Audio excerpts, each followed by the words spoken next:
हे दोस्तों नमस्कार। एक बार फिर से स्वागत है आपके अपने यूट्यूब चैनल देव जी के ट्रिक्स में। तो दोस्तों हम यहाँ पर डेली की तरह यहाँ पर हिंदी का फुल टेस्ट लगाएंगे, जो कि यहाँ पर देख सकते हैं कि बेहतरीन पारी आपकी समय चल रही है। चलिए, यहाँ पर दिया है छायावाद के किस कवि को क्रांति और विद्रोह का कवि कहा है। यहाँ पर आंसर आपका राइट क्या हो जाएगा। चलिए, Radhe Radhe Radhe Radhe good evening, Radhe Radhe good evening, जय हिंद सभी को, जय हिंद। चलिए, आवाज मिल पा रही है ना। चलिए, आवाज मिल पा रही है ना सभी को भाई, आ रही है, आ तो रही भाई। चलो, तो चलिए यहां पर देखो क्वेश्चन पहला दिया है कि छायावाद के किस कवि को क्रांति और विद्रोह का कवि कहा गया है। यहां पर आंसर आपका क्या हो जाएगा। तो ऑप्शन आ रहा है ए नंबर और ऑप्शन हो जाएगा सी नंबर। याद रखिए इसका राइट आंसर हो जाएगा, आपका जवाब सी हो जाएगा। ये है आपके निराला जी, क्या है, सूर्यकांत त्रिपाठी निराला। इनको क्रांति और विद्रोह का कवि कहा गया है, याद रखिएगा। इनकी रचनाओं में देखा जाए तो जैसे कुकुरमुत्ता, तोड़ती पत्थर, विभुच्छु, है ना, मतलब भिक्षुक, ये कविताएं इनकी बहुत ही महत्वपूर्ण आपका है। तो याद रखिए ऑप्शन क्या हो जाएगा, सी नंबर इसका राइट हो जाएगा। आगे बढ़ते हैं, क्वेश्चन आपसे अगला पूछा गया है कि कौसानी में किस कवि का जन्म हुआ था। ये बताइए, हमने आपको बताया है कि कौसानी में जो जन्म हुआ था वो किस कवि का हुआ था। इनमें से जवाब देना है। चलिए, टू का ऑप्शन देना है। चलिए, टू का जवाब आ रहा है भाई। वीडियो को लाइक शेयर कर दीजिएगा। देखिए काफी लोग कमेंट भी कर रहे हैं, तो यहां पर कमेंट के साथ साथ थोड़ा सा टाइम लगाकर वीडियो को लाइक भी कर दिया करें, ठीक है। चलिए बताइएगा, टू का ऑप्शन आ रहा है डी नंबर और सी नंबर। दो दो आंसर कैसे हो सकते हैं।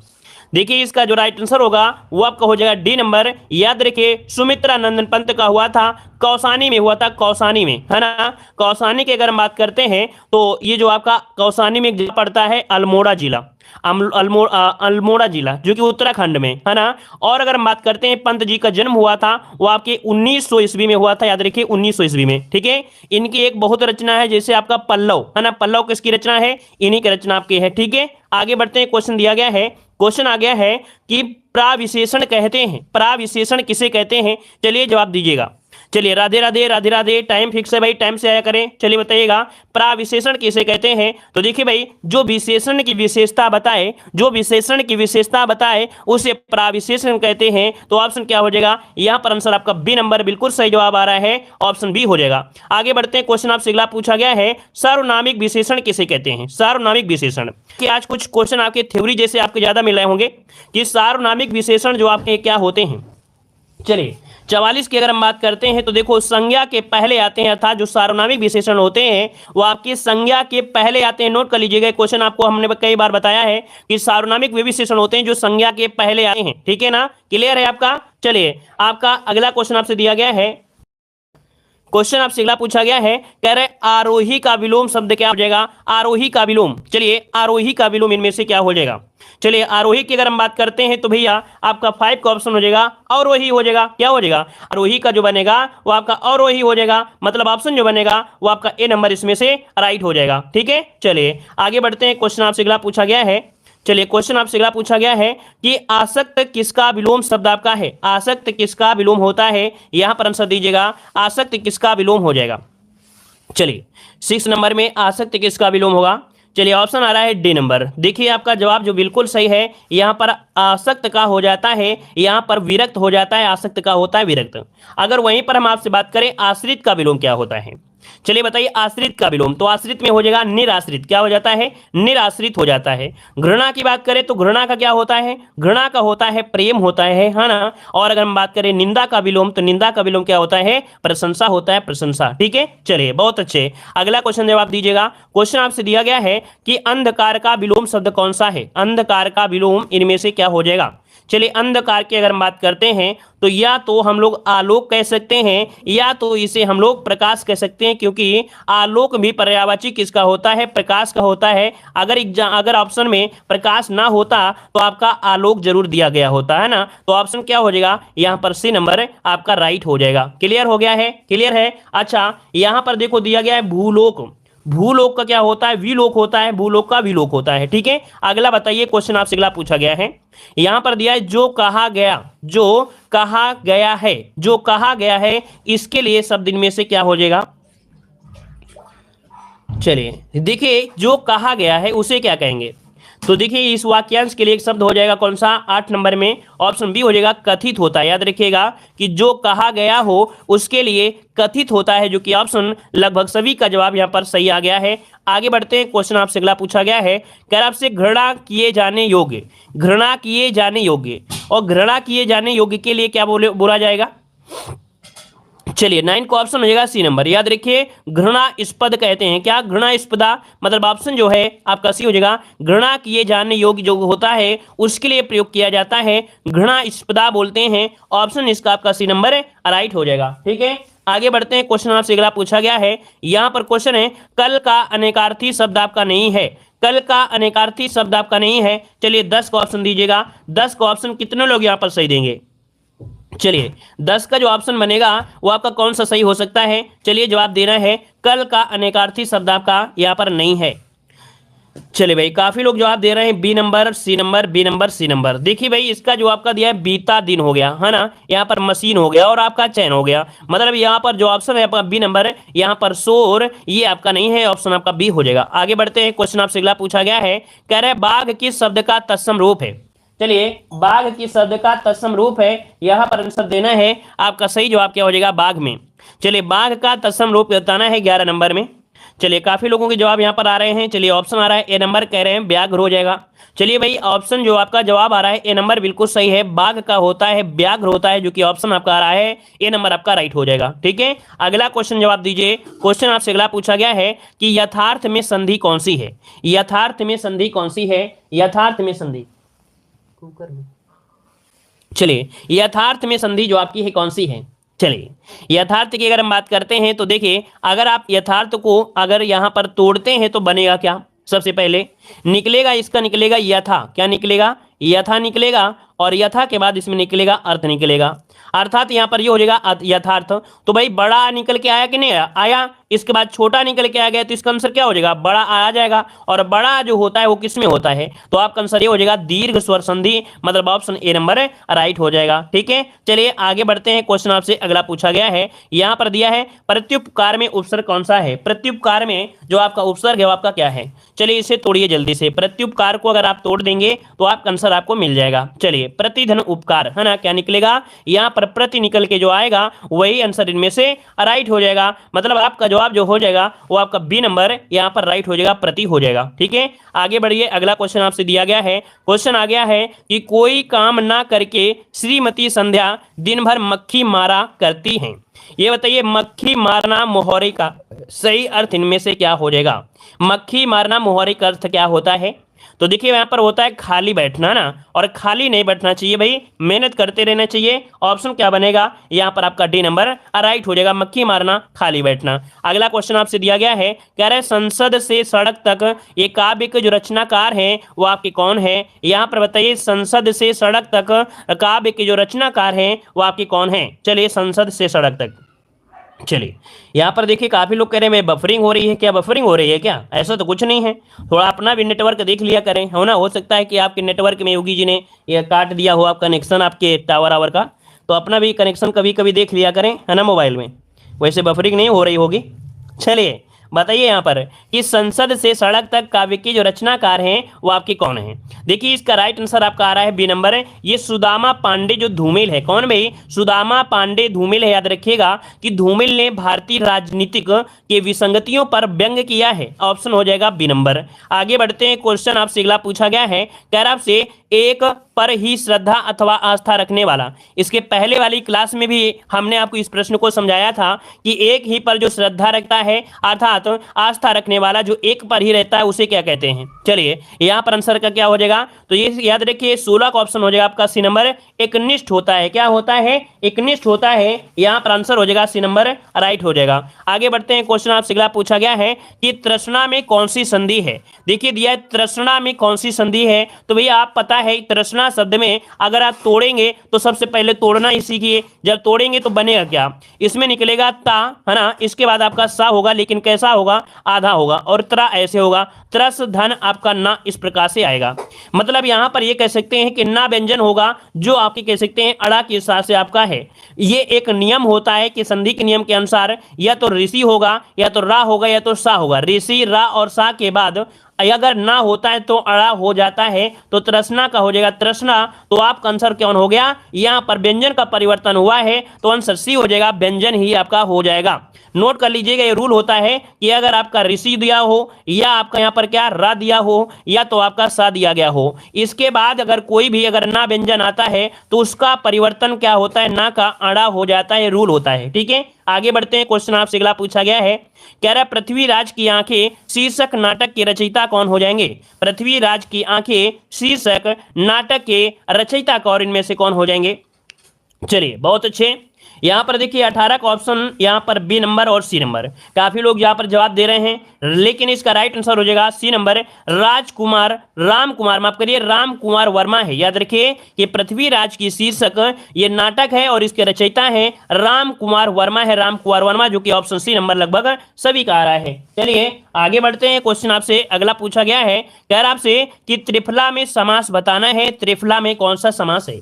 चलिए त्रिफला में समास क्या है, तो भाई यहां पर पता है संख्यावाची है, अर्थात तीन फलों का समाहार है, और जब संख्यावाची होता है वहां पर आपका आंसर क्या होता है, बी नंबर हो जाएगा, द्विगु समास होगा, जो कि लगभग 100% सभी का जवाब यहां पर राइट आ गया है। मतलब देखा जाए अगर द्विगु समास अगर आपको आता है तो दुनिया में कोई भी द्विगु समास होगा तो आप लोग जवाब दे दोगे, हमें पता है कि द्विगु समास आप लोग गलत कभी नहीं करोगे, है ना, क्लियर है ना। चलिए अगला क्वेश्चन जवाब देना है। क्वेश्चन आपसे दिया है कि भूखा प्यासा में समास बताइए, भूखा प्यासा में समास बताना है, आपका आंसर इनमें से क्या हो जाएगा, 20 नंबर में। चलिए भूखा प्यासा में समास कितने लोग सही देने वाले हैं, और सभी लोग यहां पर जवाब देंगे। और भाई वीडियो को भी लाइक शेयर करते रहिए साथ साथ में, है ना, थोड़ा सा हमें भी अच्छा लगता है, मोटिवेट मिलता है ना, थोड़ी एनर्जी मिल जाती है बोलने की अगर आप लोग लाइक शेयर करते रहते हैं। देखिए आपका जवाब आ रहा है द्वंद्व समास, तो आपका जवाब हो जाएगा द्वंद्व समास, मतलब भूखा और प्यासा, और शब्द आपका मिल गया, साथ में क्या दिया है, योजक चिन्ह भी दिया गया है, योजक चिन्ह, तो आपका आंसर क्या हो जाएगा, द्वंद्व समास हो जाएगा। कुछ हम आपको उदाहरण देते हैं, बस आपको आंसर देते रहना है, ठीक है। चलिए यहां पर आंसर देते हैं। क्वेश्चन आपका है माता पिता में समास बताइए, जल्दी जल्दी बताइए कि माता पिता में समास क्या हो जाएगा, माता पिता में समास क्या हो जाएगा, जल्दी से बताइए, माता पिता में समास द्वंद्व समास हो जाएगा। अच्छा अगला बताइए, कपड़ा लत्ता में समास क्या हो जाएगा, कपड़ा लत्ता में समास क्या हो जाएगा, कपड़ा लत्ता में। धर्मो धर्म में क्या हो जाएगा, धर्मो धर्म, धर्म और अधर्म, तो धर्मो धर्म का भी आ जाता है, तो इसमें क्या होगा, द्वंद्व समास ही होगा।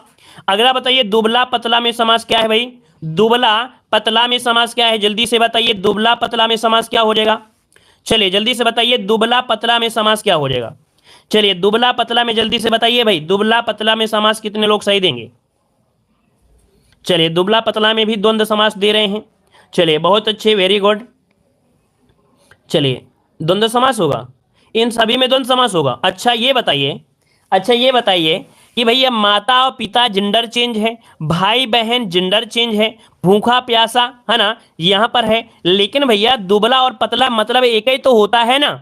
द्वंद्व समास का मतलब होता है एक दूसरे के विलोम भी होना चाहिए, एक दूसरे के विलोम होना चाहिए, लेकिन यहां पर भैया दुबला भी वही है और पतला भी वही है, डैश भी लगा है, लेकिन द्वंद्व समास नहीं है भाई, याद रखिए। इसीलिए हम आपको जल्दी जल्दी कहवा रहे थे, जैसे कौवा उड़ होता है ना, जब क्या होता है कौवा उड़ बउआ उड़ ऐसे बोल देते हैं तो फिर हाथ रापट होता है, वैसे हम आपके साथ भी खेल खेल रहे थे। अब आप बताइए दुबला पतला में क्या होगा, दुबला पतला में, तो भैया दुबला पतला में होता है क्या, अव्ययी भाव समास है, क्या अव्ययी भाव समास है। कैसे, जैसे हमने बताया कि अव्ययी भाव समास में आजन्म होता है या दिनों दिन होता है, क्या दिनों दिन होता है, तो याद रखिए वहां पर होता है क्या, दुबला पतला में भी आपका अव्ययी होगा, याद रखिएगा, ठीक है ना, समझ जाइए, नोट कर लीजिएगा, क्योंकि दुबला और पतला का मतलब एक ही चीज होता है, याद रखिए, है ना।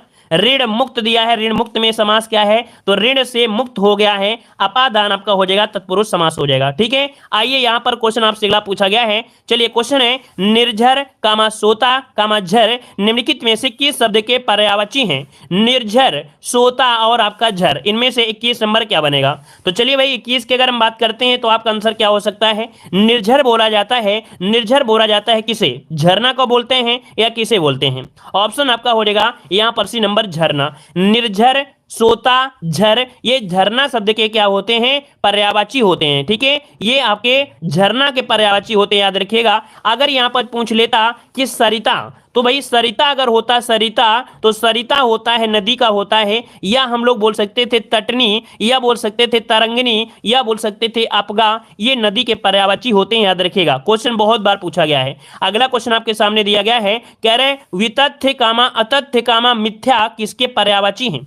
यहां पर बताइए वितथ्य, अतथ्य और आपका मिथ्या, ये किसके पर्यायवाची बनेंगे, यहां पर आंसर दीजिएगा। तो भैया यहां पर आंसर होता है क्या, बोलते ना मिथ्या मतलब झूठ, क्या मिथ्या मतलब झूठ होता है, बोलते ना मिथ्या है ये, तो आपका झूठ होगा, झूठ हो जाएगा, ऑप्शन ए नंबर आपका हो जाएगा। वहीं पर देखो पाखंड मतलब क्या होता है, आडंबर, या बोल देते हैं ढोंगी, या बोलते हैं पाखंडी, है ना, बोल देते हैं ना। तो ये जो आपका ढोंगी, पाखंड या आडंबर, ये होता है पाखंड के होते हैं। ठीक है, अगला बताइए क्वेश्चन आपसे अगला पूछा गया है, कह रहा आपसे रहीमन मोहि न सुहाए अमी पियावत मान बिनु वरन विष देय बुलाए मान सहित मरिबो भला। इस पद में आपसे पूछा है छंद कौन सा है। चलिए इनमें से आपको जवाब देना है, इनमें से जो छंद है वो आपका कौन सा है। तो भैया आप जल्दी से क्या करिए, मात्रा लगा लीजिए। अगर मात्रा लगाएंगे तो आंसर आपका हो सकता है कि आप लोग लगा सकते हैं रहीमन पानी राखिए, उसी प्रकार से है कि नहीं, मोह के हिसाब से वाला सिंगल हो जाएगा, यहाँ पर डबल हो जाएगा, ना में सिंगल हो जाएगा, ठीक है ना। फिर इसके बाद यहाँ पर सिंगल होगा, डबल होगा और इसके बाद सिंगल हो जाएगा। अब देखिए दिया है 1 2 3 4 5 6 7 8 9 10 11 12, 12 आपको मिल रहे हैं भाई। यहाँ पर 12 होगा कि 11 होगा, रहीमन 4 और मोही, मोही के हिसाब से 5 6, इसके बाद ना में 7 1 8 9 10 11, 11 होना चाहिए भाई, 11 है ना। ये आपके किसका हो जाएगा, सोरठा का होगा, बी नंबर ये सोरठा का हो जाएगा। ठीक है, आगे बढ़ते हैं। क्वेश्चन आपसे अगला पूछा गया है, कह रहा आपसे यहाँ पर कि निम्नलिखित पद में कौन सा अलंकार है। कह रहे लेवत मुख में घास मृग मोर तजत नृत जात आंसू गिरियत जल जर लता पीरे पीरे पात। इसमें अलंकार पूछा गया है। अब बताइए इसमें कौन सा अलंकार हो सकता है 24 नंबर में। देखिए कह रहा है लेवत मुख में घास मृग मोर तजत तजत नृत जात आंसू गिरियत जर तला पीरे पीरे पात। मतलब यहां पर जो आपका आंसर है वो आपका क्या है, आप थोड़ा सा बढ़ाया चढ़ा गया है। यहां पर जो आंसर है वो आपका अतिशयोक्त होगा। नोट करिएगा कि अमर्यादित रूप से वर्णन किया गया है। क्या अमर्यादित रूप से कह सकते हैं, बहुत ही ज्यादा बढ़ा चढ़ा कर बात की गई है, तो आंसर होगा इसका आपका अतिशयोक्त होगा इसका आंसर। ठीक है, अगला क्वेश्चन जवाब दीजिए। क्वेश्चन आपका अगला आ गया है, कह रहा है शुद्ध शब्द को पहचानना है। यहां पर सच्चिदानंद किस प्रकार से लिखोगे भाई। सच्चिदानंद अगर बोले कि आप लोग सच्चिदानंद किस प्रकार से लिखेंगे तो आपका आंसर इनमें से क्या हो जाएगा। चलिए सच्चिदानंद इनमें से कौन सा आंसर हो जाएगा। तो देखिए भाई ऑप्शन जो आपका दिया गया है यहां पर बी नंबर, जो कि लगभग सभी का सही है, सच्चिदानंद ये वाला सही हो जाएगा। याद रखिएगा अगर सच्चिदानंद को तोड़ा जाए तो 2 उपसर्ग निकलते हैं। सच्चिदानंद को तोड़ेंगे तो 2 उपसर्ग निकलेंगे, एक निकलेगा सत निकलेगा, सत निकलेगा, बाद में क्या निकलेगा, चित निकलेगा, क्या निकलेगा, चित निकलेगा, और मूल शब्द हो जाएगा आनंद हो जाएगा। अगर क्वेश्चन पूछे कि भैया सच्चिदानंद में मूल शब्द कौन है, तो आनंद इसका मूल शब्द है। इसमें 2 उपसर्ग आपके हैं, सत और चित आपके हैं, याद रखिएगा। इस प्रकार से इसकी संधि बनती है। अगला क्वेश्चन दीजिए। अगला क्वेश्चन आपका जवाब दिया गया है। क्वेश्चन है झंझावत किसका पर्यायवाची है। दिया गया है झंझावत किसका पर्यायवाची है, 26 का ऑप्शन दीजिएगा। झंझावत जो आपका है ये तूफान का है, जहां से निकलता है तो झां झां करके निकल जाता है, मतलब खूब भयंकर तबाही मचा देता है। तो आपका आंसर हो जाएगा बी नंबर, झंझावत ऑप्शन बी हो जाएगा, तूफान का होता है। नोट कर लीजिएगा। ठीक है, अगला क्वेश्चन जवाब दिया गया है। क्वेश्चन आ गया है टेढ़ी खीर होना मुहावरे का अर्थ क्या हो जाएगा। टेढ़ी खीर होना मुहावरे का क्या आशय होता है, जवाब देना है। चलिए 27 नंबर में। तो देखिए टेढ़ी खीर मतलब होता है बहुत कठिन कार्य होना। याद रखिए सरल तो होगा नहीं है। यहां पर जो आंसर है वो आपका बी हो जाएगा, कठिन कार्य होना, ऑप्शन बी आपका राइट हो जाएगा। चलिए आगे बढ़ते हैं। क्वेश्चन आपसे अगला पूछा गया है, यहां पर दिया है कि अनुनय विनय से भी ना पसीजना, इनमें से किस मुहावरे का अर्थ है। अनुनय विनय से भी ना पसीजना मतलब किसी भी व्यक्ति से आप निवेदन करते हैं तब भी क्या होता है, वो पसीजता नहीं है, आपको माफ नहीं करता है, मतलब आपका आंसर इनमें से क्या हो जाएगा। तो आंसर हो जाएगा बी नंबर, जड़ हो जाना। क्या जड़ हो जाना, उसको किसी प्रकार से मतलब पता ही, मतलब क्या है ना कि जड़ हो जाना मतलब कह सकते हैं उसको कुछ शर्म ही नहीं है, मतलब बिल्कुल जम गया है, अपनी बात पर अटल हो गया है, वो अपनी बात पर अटल हो गया है, ये मतलब होता है। तो ऑप्शन बी हो जाएगा जड़ होना। सी मत लगाइएगा, ठीक है, सी नहीं होगा। टच से मस ना होना, ये अनुमय बिना किसी से नहीं कह सकते हैं, ये तो आने जाने के हिसाब से। लेकिन जड़ हो जाना मतलब इसमें ये कह सकते हैं कि वो आपकी बात का कोई रिप्लाई नहीं दे रहा है। ठीक है, आगे बढ़ते हैं। क्वेश्चन दिया गया है, चलिए क्वेश्चन दिया है वर्तनी सही वाला आप शुद्ध आपको बताना है। आशीर्वाद लीजिएगा भाई, आशीर्वाद लेंगे कैसे लेंगे, आशीर्वाद जो सही है वो कौन सा है। चलिए 29 नंबर में 29 को ऑप्शन हो जाएगा आशीर्वाद, कौन सा, ए नंबर हो जाएगा, ए नंबर। ठीक है, आशीर्वाद क्या भैया, यहाँ पर जो सी है क्या सही है क्या, आशीर्वाद जो है वो आपका कौन सा सही है, ए नंबर सही हो जाएगा। ठीक है, अगला बताइए, क्वेश्चन दिया गया अगला क्वेश्चन कह रहा है आपसे इनमें से सही वर्तनी बताइए। जर्जरित, जर्जरित, जर्जरित कौन सा सही होगा भाई, जर्जरित, जर्जरित के अगर जर्जरित बी वाला देखिए ऑप्शन जो आपका है बी वाला ये राइट हो जाएगा, जर्जरित इस प्रकार से सही लिखा जाएगा। ठीक है ना, सही है ना। चलिए आगे बढ़ते हैं, क्वेश्चन आपसे अगला पूछा गया है, यहां पर दिया है शोक किस रस का स्थायी भाव है। चलिए शोक किस रस का स्थायी भाव है, यहां पर आंसर दीजिएगा 31 नंबर में। शोक करुण रस का होता है, बिल्कुल सही जवाब है, बिल्कुल इजी क्वेश्चन है कि शोक होता है करुण रस का स्थायी भाव होता है। ठीक है, ऑप्शन बनेगा ए नंबर। अगला बताइए, क्वेश्चन आपसे अगला पूछा गया है। चलिए सर आप आशीर्वाद देते हैं गुस्सा से शांत। चलिए बताइए यहाँ पर दोहा के समचरणों में कितनी मात्राएं होती हैं। दोहा के समचरणों में समचरण कौन होते हैं, दूसरा और चौथा होता है क्या, दूसरा और चौथा होता है। विषम चरणें क्या होती हैं, एक और आपके 3 होते हैं। तो भैया अगर ये 13-13 हो गया तो ये 11-11 हो जाएगा। 32 को ऑप्शन हो जाएगा ए नंबर कि दोहा के समचरणों में कितनी 11-11 मात्राएं होती हैं, ऑप्शन बनेगा आपका ए नंबर हो जाएगा। आगे बढ़ते हैं, क्वेश्चन आपसे अगला पूछा गया है। क्वेश्चन दिया गया है कि गुड़ खाए गुलगुले से परहेज, गुड़ खाए गुलगुले से परहेज।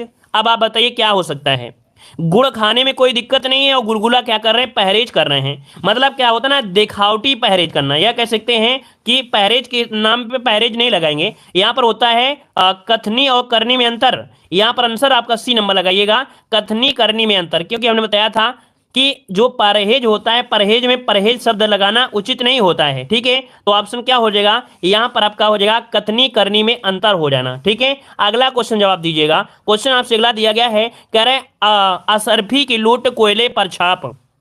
चलिए असरफी की लूट, असरफी की लूट कोयले पर छाप। अब इसका आंसर क्या हो जाएगा, थोड़े अजीब अजीब लग रहे हैं ना आज के क्वेश्चन जो आपको हैं, थोड़ा अजीब लग रहे होंगे। असरफी की लूट कोयले पर छाप, मतलब ये होता है कि कीमती वस्तु की चिंता छोड़कर सस्ती वस्तु को सहेजना। मतलब जो अच्छी चीज थी उसको नहीं ले रहे हैं और भैया खराब खराब चीज ले रहे हैं, मतलब ऑप्शन क्या होगा, ए नंबर आपका हो जाएगा। अगला बताइए, क्वेश्चन आपसे अगला पूछा गया है, कह रहा है गीतांजलि का संविच्छेद क्या हो जाएगा। गीतांजलि का संविच्छेद क्या होता है। सबसे पहली बात ये होता है गीतांजलि जो लिखते हैं इस प्रकार से सही लिखते हैं। अब इसको अगर आप टेढ़ेंगे अर्थात इसे तोड़ेंगे तो सबसे पहले इसका मूल शब्द निकलेगा गीत, क्या निकलेगा, इसका मूल शब्द निकलेगा गीत, और इसके बाद निकलेगा अंजलि। अंजलि की अगर बात करते हैं तो ऑप्शन सी वाला जो ऑप्शन है वो आपका राइट हो जाएगा। इससे आपको पता चला कि ये वर्ड जो आपका है ये भी आपका सही है। अगला बताइए, क्वेश्चन आपसे अगला पूछा गया है, यहां पर क्वेश्चन है ग्रह का पर्यायवाची नहीं है। 36 को ऑप्शन देना है, ग्रह का पर्यायवाची यहां पर नहीं है। चलिए यहां पर जवाब दीजिए, ग्रह का पर्यायवाची इनमें से कौन नहीं है। क्वेश्चन नंबर 36 दिया गया है।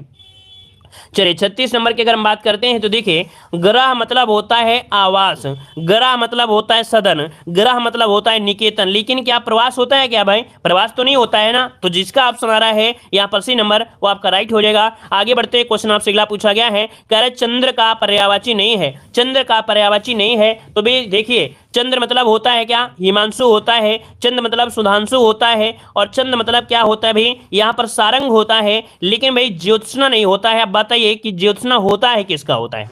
चलिए डी नंबर मत लगाइए भाई, यहाँ पर सारंग भी इसको कहेंगे, लेकिन यहाँ पर ज्योत्सना होता है किसका, ये ज्योत्सना होता है शायद बिजली का होता है, जो चमक होता है उसको कहते हैं ना, बिजली या चमक होता है, चांदनी जिसे बोल देते हैं, चांदनी का होता है चांदनी। तो याद रखिएगा ये चांदनी का है बी वाला। ठीक है, अगला बताइए, क्वेश्चन आपसे अगला है। आज के क्वेश्चन बड़े कंफ्यूज भरे हुए हैं, हमें नहीं लगता है कि आज 50 में कोई 40 सही कर पाएंगे। क्या भूलूं क्या याद करूं ये आत्मकथा किसने लिखी थी, क्या भूलूं क्या याद करूं ये आत्मकथा जो लिखा है वो किसने लिखा है। तो हमने बताया था जो आपके हरिवंश राय बच्चन है, क्या हरिवंश राय बच्चन जो है उनका ऑप्शन हो जाएगा ए नंबर राइट हो जाएगा। आगे बढ़ते हैं, क्वेश्चन आपसे अगला पूछा गया है कि अपनी खबर आत्मकथा के लेखक कौन है। अपनी खबर आत्मकथा के लेखक यहां पर कौन से हो जाएंगे। चलिए अपनी आत्मकथा के लेखक हैं कौन, ये है आपके पांडे बेचन शर्मा उग्र, इसका भी ऑप्शन बनेगा डी, पांडे बेचन शर्मा उग्र, इसका ऑप्शन डी नंबर राइट हो जाएगा, जो कि लगभग इसका तो सही आ गया है सबका भैया, लेकिन कुछ लोग नहीं जवाब दे पाए हैं। अगला बताइएगा, क्वेश्चन नंबर 40 से 41 दिया है, ये प्रश्नों में शुद्ध वाक्य का चयन करना है। चलिए भाई शुद्ध वाक्य के चयन करिए 40 नंबर में। कह रहा आपसे कि कन्या पराया धन होती है। बंदूक, देखो बंदूक बहुत उपयोगी शस्त्र है, तो भाई शस्त्र होता नहीं, हमने बताया था, ये तो आपका गलत हो गया। अनेकों कभी आपका होता नहीं है। पढ़ता पढ़ता तो होता नहीं है, पढ़ते पढ़ते होता है, मतलब ये गलत, ये गलत और ये गलत, तो ऑप्शन क्या हो गया, कन्या पराया धन होती है, मतलब बिल्कुल सही जवाब दिया गया है ना, बिल्कुल सही जवाब है ना। चलिए भाई आगे बढ़ते हैं, क्वेश्चन आपसे अगला पूछा गया है कि निम्नलिखित में से क्वेश्चन नंबर 40 से 41 अच्छा दिया गया है, इसमें क्या अंतर था भाई, क्वेश्चन नंबर 41 है, इसमें देख ले क्या दिया गया था, क्वेश्चन नंबर आपका ये 40 है, अच्छा, और ये कौन सा क्वेश्चन नंबर है, ये 41 है। चलिए कह रहे कई रेलवे के कर्मचारी गिरफ्तार हुए, कई रेलवे के कर्मचारी गिरफ्तार हुए, रेलवे के हो सकता था, कई हम लोग क्यों लगाएं, है ना। देखिए यहां पर जो आपका दिया गया है, छात्रों ने मुख्य अतिथि का अभिनंदन पत्र, मुख्य अतिथि को हो जाएगा, मैं रोज गाने की कसरत करती हूँ, भाई कसरत नहीं होता, अभ्यास होता है, अभ्यास ही तो होता है ना। यहाँ पर दिए साहित्य और जीवन का अभिन्न संबंध होता है, साहित्य और जीवन का अभिन्न अंग, इसका आंसर बनेगा आपका डी नंबर होगा, डी नंबर, ठीक है। अगला बताइए क्वेश्चन आपसे अगला है, भाई वीडियो को लाइक शेयर करते रहिए यार, आप लोग वीडियो को लाइक शेयर करते रहे, थोड़ा सा हमें भी उत्तेजना मिलती रहे आप लोगों के लाइक शेयर सपोर्ट से। चलिए बताइए, तत्पुरुष दिया गया है कि कह रहा है दिए गए प्रश्नों में से दिए गए समास का कौन सा विकल्प सही नहीं है। अब यहाँ पर देखिए तत्पुरुष बताइए कि इनके हिसाब से कौन तत्पुरुष सही नहीं है। कह रहे धन से हीन, धन से हीन ये तो आपका हो जाएगा, है ना, धन से हीन। और इसके बाद दिया गया है यथा संभव, भाई यथा जो आपका दिया गया है ये आपका अव्यय है, और अव्यय होता है अव्ययी भाव होता है, मतलब यहाँ पर आंसर जो आपका हो जाएगा बी नंबर राइट हो जाएगा, ठीक है। अगला बताइए क्वेश्चन आपसे अगला पूछा गया है, यहाँ पर क्वेश्चन दिया है कि निम्नलिखित प्रश्नों में दिए गए समास का कौन सा विकल्प सही नहीं है, समास का कौन सा विकल्प सही नहीं है। चलिए तो देखो बहुव्रीहि के हिसाब से बताइए कौन सा हो जाएगा, जो आपका नंबर है 43 नंबर में। चलिए बहुब्री के हिसाब से बात करते हैं तो दिगंबर, पीतांबर और दशमुख, लेकिन ग्रह प्रवेश क्या होगा, क्या नहीं होगा ना, मतलब ऑप्शन आपका ए नंबर यहां पर हो जाएगा। अगला क्वेश्चन आपसे दिया गया है कि दिए गए प्रश्न में 42 से 44 यहां पर समास का कौन सा विकल्प सही नहीं है, मतलब आपके कर्मधारय पूछा गया है, कर्मधारय में जो 4 ऑप्शन है कौन सा नहीं सही दिया गया है। चलिए 44 नंबर बताइए, 44 नंबर में चलिए कह रहे विद्या रत्न, विद्या रूपी रत्न, नीलांबर नीलांबर, चरण कमल और कमल, दादा दादी, दादा और दादी, भैया ऑप्शन क्या होगा, डी नंबर आपका हो जाएगा, है ना, यहाँ पर डी नंबर हो जाएगा। अगला क्वेश्चन आपसे यहाँ पर दिया गया है क्वेश्चन, हाँ चलिए यहाँ पर क्वेश्चन आ गया है, आधुनिक ढंग से पहला एकांकी किसे माना जाता है। देखो हमने बताया था हिंदी साहित्य हम आपको बैक टू बैक अब आपको पढ़ाते रहेंगे, रट्टा मरवाते रहेंगे, जब तक आप ये नहीं कहोगे कि सर हिंदी साहित्य अब रट गई है, तब तक आपके बैक टू बैक क्वेश्चन होते रहेंगे, 500 क्वेश्चन को बैक टू बैक पढ़ाते ही रहेंगे।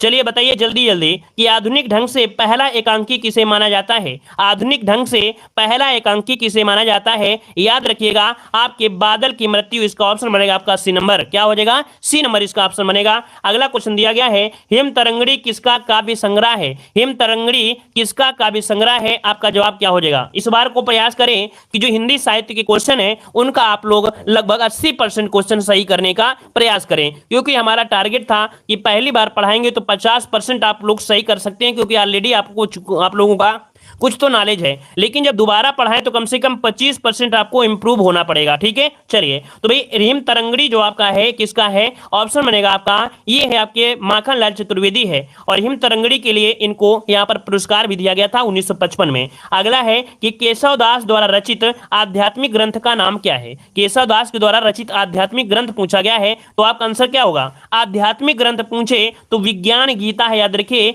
ये इनका आध्यात्मिक ग्रंथ है, नोट करिएगा, आंसर बनेगा यहां पर आपका ए नंबर राइट हो जाएगा, ठीक है। अगला बताइए क्वेश्चन दिया गया है कि हिंदी साहित्य का आधुनिक काल समानता कब से माना जाता है।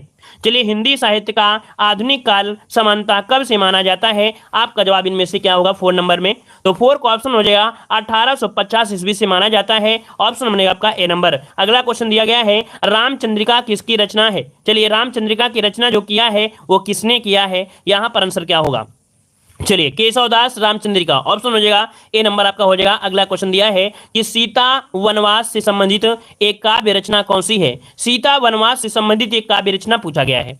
6 का ऑप्शन क्या हो जाएगा, तो देखिए 6 का ऑप्शन ए हो जाएगा, ये है आपका प्रवाद पर्व है। क्या? सीता वर्मा से संबंधित एक काव्य रचना है, प्रवाद पर्व है, इसका ऑप्शन हो जाएगा ए नंबर। इसको नोट करिएगा, इसको नोट करिएगा, क्योंकि ये आप लोग हमेशा गलती कर सकते हैं, ठीक है, इसलिए इसे नोट करिए। अगला है ज्ञानदीप किसकी रचना है? ज्ञानदीप किसकी रचना है? 7 का ऑप्शन देना है, 7 का ऑप्शन इनमें क्या हो जाएगा?